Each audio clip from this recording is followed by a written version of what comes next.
Bow, bow, Bow, bow, bow. bow. Good morning and welcome to the Blue Review. We have a Tuesday edition. Yeah. What's up, Greggy? Your audio is not great. Your mic sounds kind of thin right now. Wait, maybe that would be why. How do I Oh sound? yeah, because you were talking into your hair. Probably because my mic was up in the sky.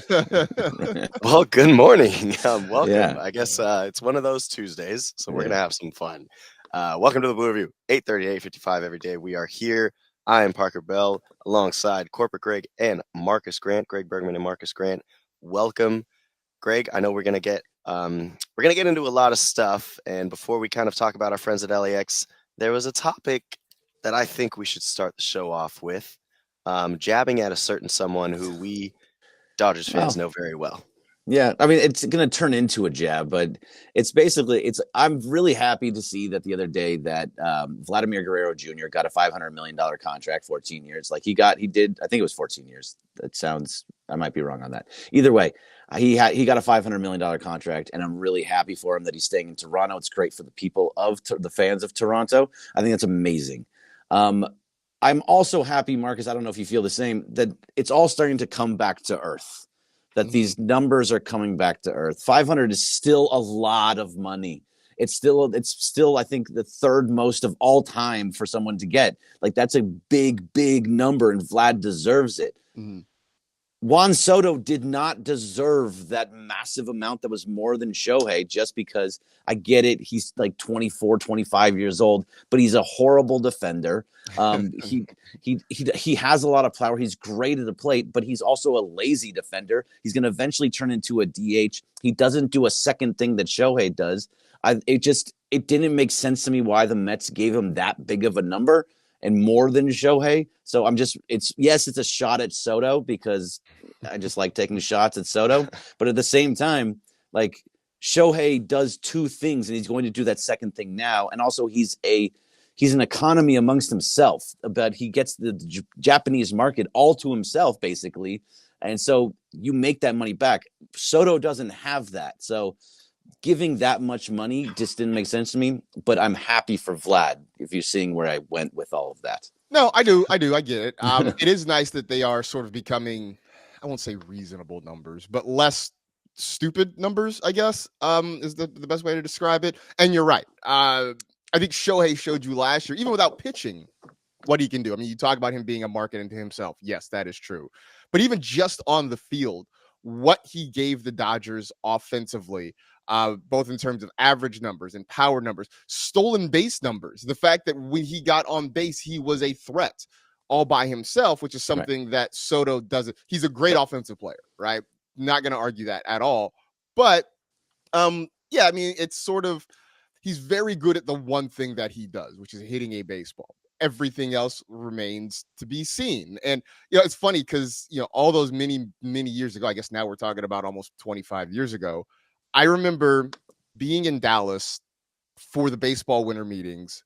There's like a minor league job fair, which is why I was there. But that was also the year that the Mariners, somebody signed I think it was the Mariners. Texas. Oh, that's right. Texas signed him to the 10-year, $250 million deal. And I remember we were all sitting around, everybody just sitting around talking baseball or whatever. And we're all like, what do you think A-Rod's going to get? And when it was 10 years, 250, minds were blown. It was like, whoa, $250 million for one guy. And now we're getting up on, Shohei getting $700 million, which is still an astronomical, unfathomable number. But in terms of what the market is, what Shohei brings, it sort of made sense. I think for the Juan Soto thing, it was one, he was, and also because Steve Cohen and the Mets have decided they want to really enter this arms race. And so they were going to throw whatever it took at a guy like Juan Soto to get him to Queens. So, I'm glad. I'm always glad. I'm always, I'm team get the bag for players, for athletes. I am.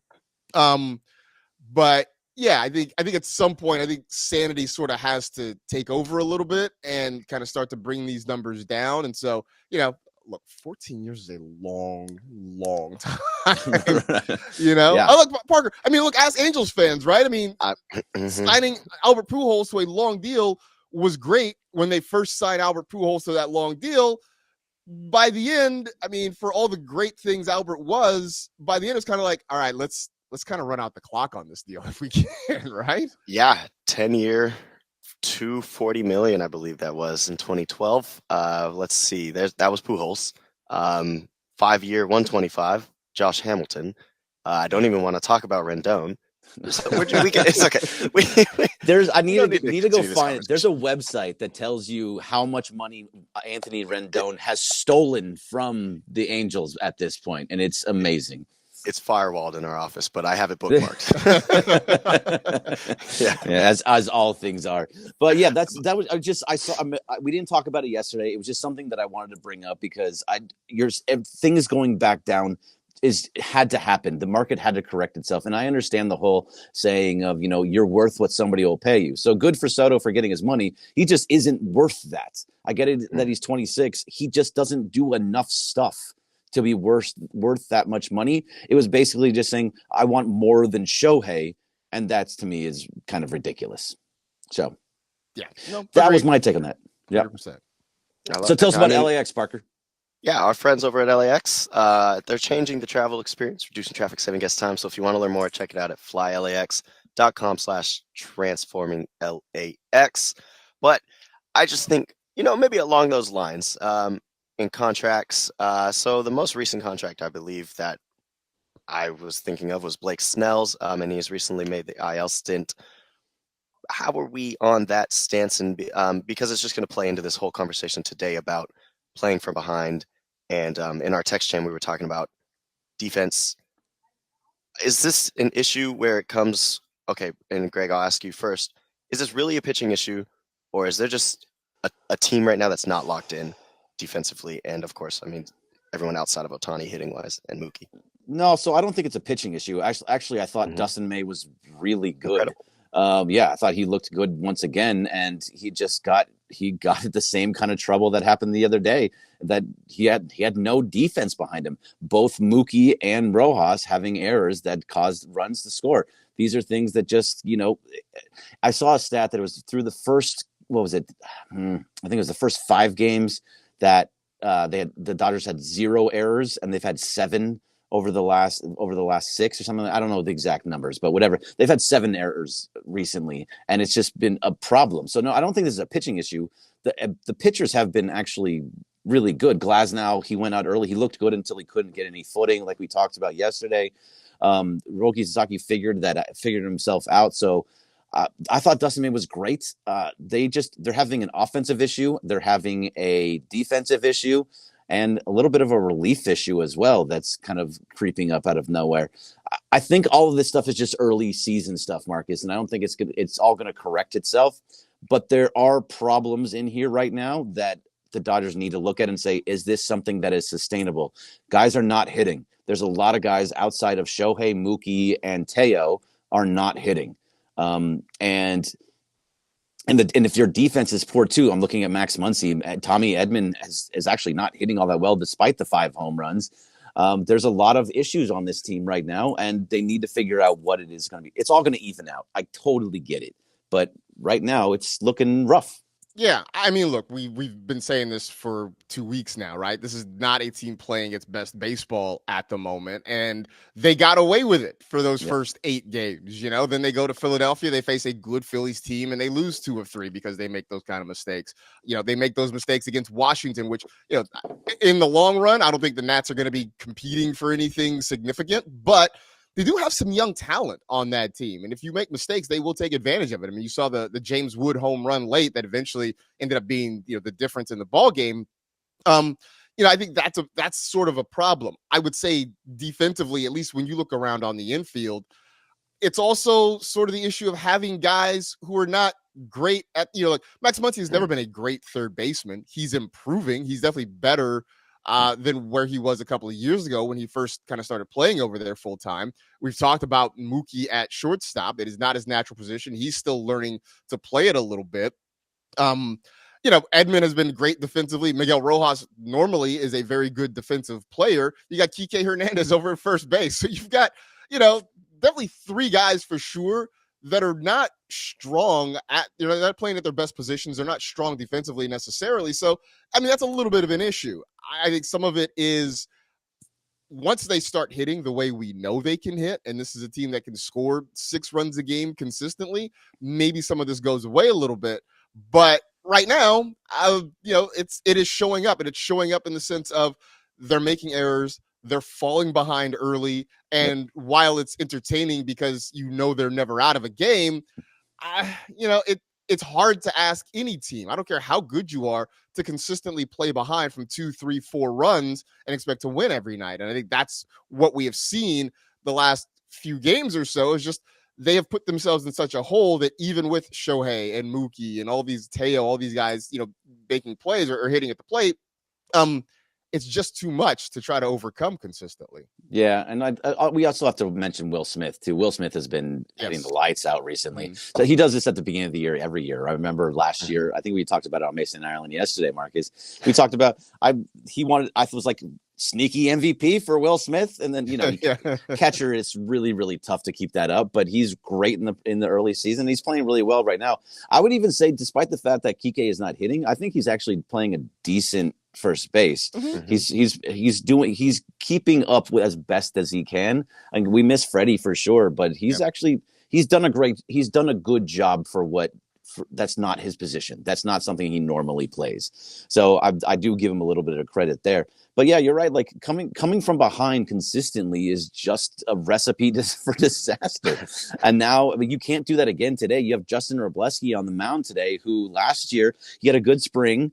But last year he walked a lot of guys. He was wild. He gave up a lot of home runs in just his few starts that he had. I think he had 8 starts and 9 home runs given up and something like 19 walks. So, he has to be good. You can't play from behind over and over again.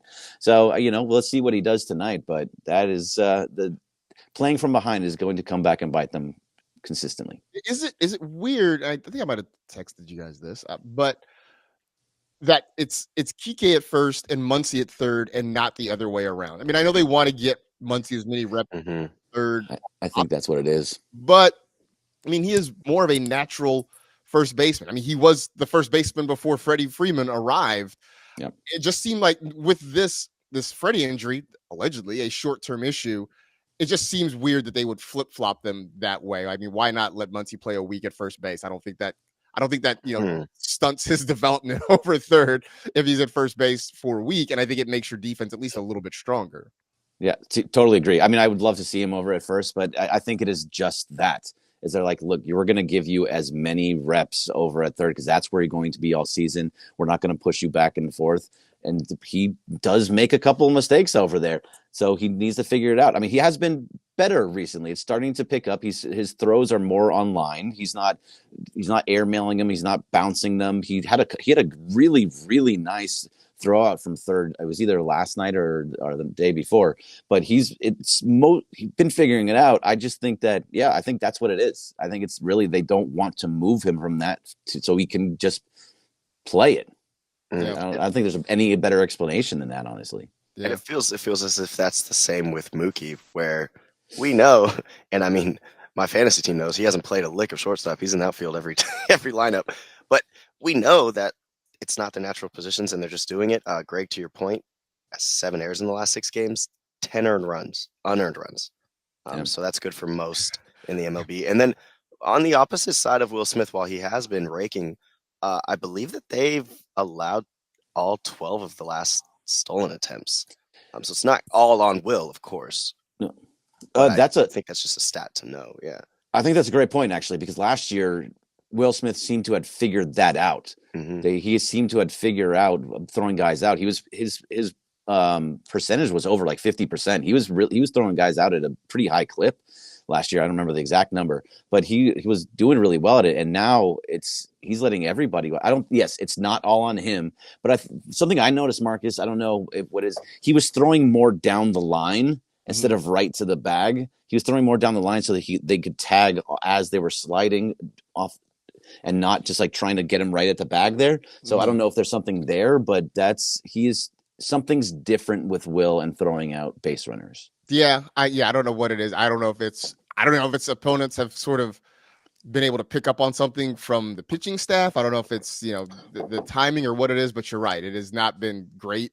And generally speaking, I don't know that it's been close, on a lot of those throws to second. So, these are all the little things that, again, it's April and you want to believe they can get most, if not all of them corrected at some point. But, again, it's the fact that they're 9-3 is certainly something to be, you can't be upset about, but these are the little things that, make the difference between them being 9-3. I mean, Travis mentioned yesterday, this team could easily be, 6-5, 5, something like that. It could be a different story with this team right now, had a few breaks not gone their way. So, yeah, this is the time, especially against a team like the Nats, to try and clean things up. The schedule doesn't necessarily get a lot easier because I think they come home and they've got like the Cubs again, right? Cubs, right? I mean, it's another good team that they've got coming up. So there aren't a lot of places to exhale. They get the Cubs, they get the Rockies for 3. So that's easy.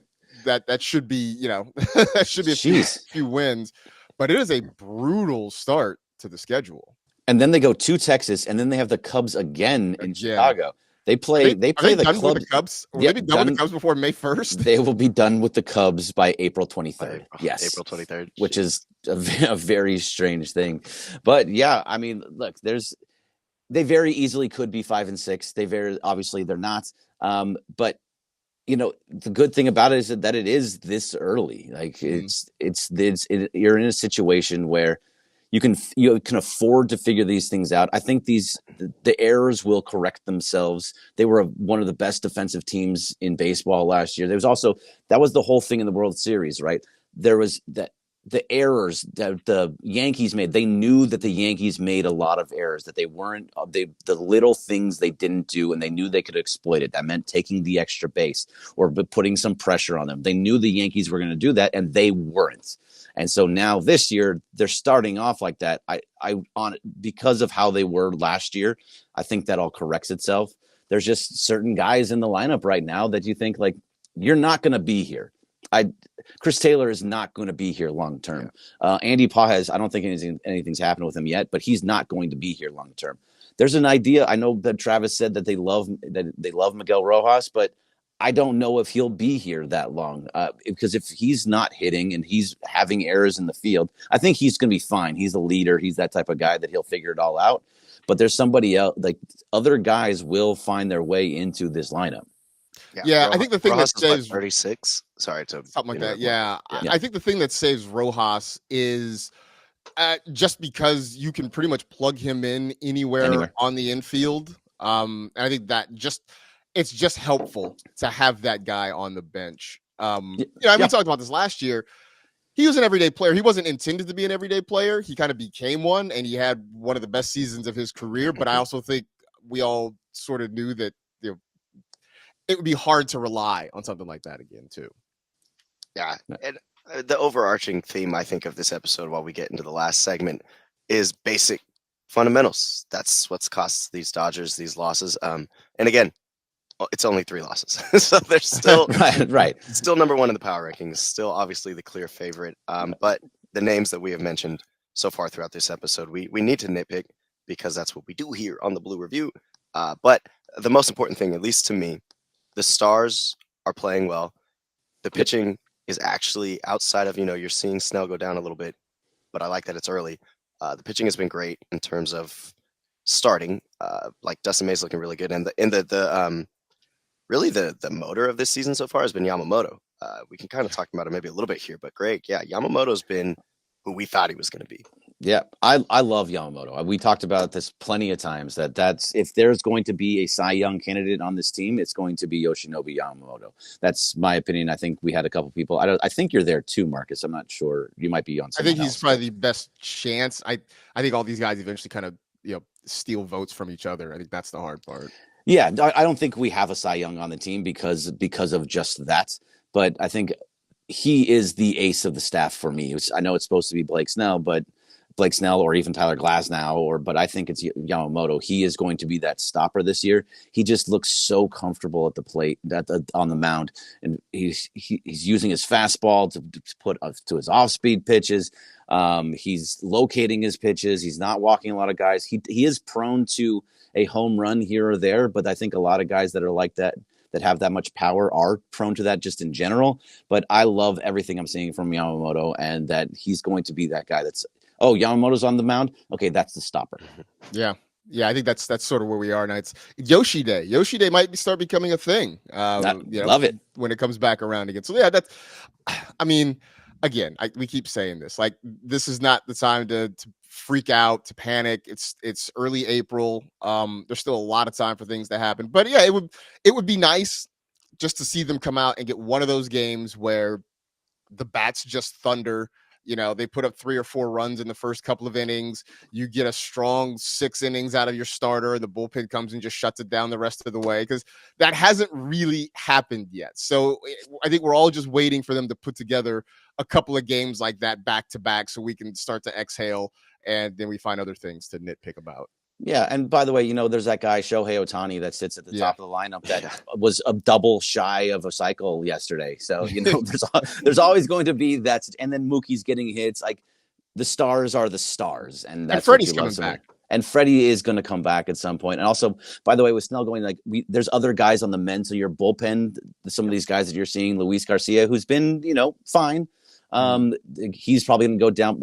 Evan Phillips is on a rehab assignment with Tony Gonsolin. There's going to be Kopech is due back at some point decently soon. I mean, it's all of the things are all going to work out, but it's kind of nice to have some things to be like, oh, hey, that's a problem. That's a problem. That's a problem. Because if we just sat here on the Blue Review and talked to them over and over again how they're the most amazing team in the world and they're 12-0 and they're going to go 162-0 every single day, I think all our views would go down to 0 because we're just sitting here saying nothing. So nobody's freaking out. I think it's just like, okay, good. We have something to point to. Like, this is something that needs to get cleaned up. And that's what I like to do.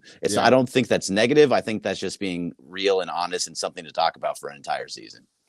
No, I'm with you. I'm with you on that. And the chat agrees as well. I believe it was, oh no, I lost it. Yeah, Andre Andrade. Yes, we've lost some games, but there's no need to sound the alarm. Just like Greg said, you can still go 159-3, says Hawaii Akira. Absolutely can. Absolutely. The Dodgers are looking great despite even the early struggles. And you know that they're looking great because you just see the potential. They can unretire John Garland, throw him on the mound, and if Conforto's John Garland, wow, that was where did just that out come of nowhere. I don't know. You know why? Because it was an Angel and a Dodger. Yeah, there you go. We're on that theme today. But if they got guys like Conforto starting to hit again, that's just exactly what they did last year. They had a Teoscar who basically, you don't want to say came out of nowhere, but kind of refound himself, and they could do that again because they're the Dodgers. So we'll see where things go. Robleski's on the mind. Greg, on the mound today, anything we should look out for today? Yeah, it's the same thing. It just, if he needs to clean up the walks, the fact that this pitching staff is walking a lot of guys, and that's something I wish I would have talked about it earlier, but it seems that a lot of teams are saying, like, okay, we are doing what the Dodgers did last year with most pitchers. We're not going to swing at anything outside the strike zone. And these guys are all pitchers that want you to swing at pitches outside the strike zone. I mean, there's only some guys like Glasnow is somebody that's going to attack.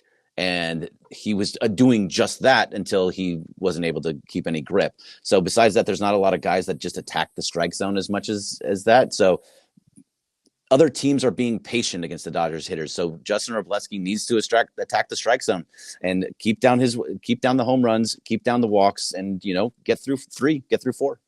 Yeah, I think it's just that simple. I mean, look, when Sasaki was attacking the zone, he got his best start of the season. So I think that's worth noting. All right. Well, stay tuned as we will be on socials reacting to the game on ESPN Los Angeles. But we will be back tomorrow to react 8:30 to 8:55. But stay here on ESPN LA as we head over to Travis and DeMarco for more LA sports news and reactions. And Travis has a button-up shirt on. That'll be I fun. know.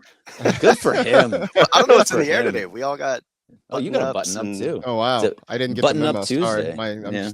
I'm hoodieing it at home. So Yeah, I got just the normal ESPN labeled shirt. ESPN labeled. Well, thank you to the chat. Andre Andrade, you're welcome for the shout out. We'll be back again tomorrow. LAX, thank you very much. And go Dodgers. Let's see how things go tonight. I believe it's lit today. So stay here. Stay here. See you. See ya.